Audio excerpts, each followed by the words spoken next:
კაცების მოდა.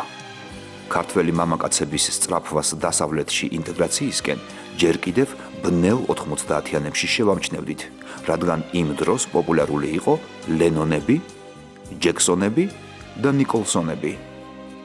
მამაკაცები თავიანთ ინდივიდუალიზმს ნათესავისგან ნათხოვარი რამდენიმე ზომით დიდი პირამიდა ჯინსებით გამოხატავდნენ, რომელსაც მასში ჩატანებული ბოისის ჯემპრი ამაგრებდა, რომ არ ჩამძვრალიყო.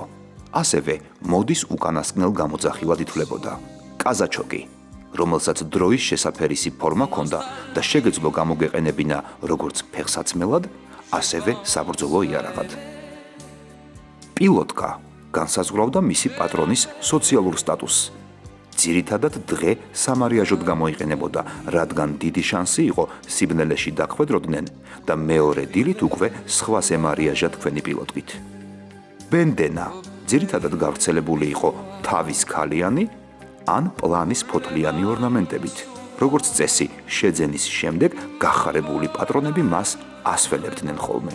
ბენდენის ძირითადი ფუნქცია იყო ზაფხულის ცხელ დღეებში კისრის გაგრილება. გვახსოვდეს, საიდან მოვდივართ.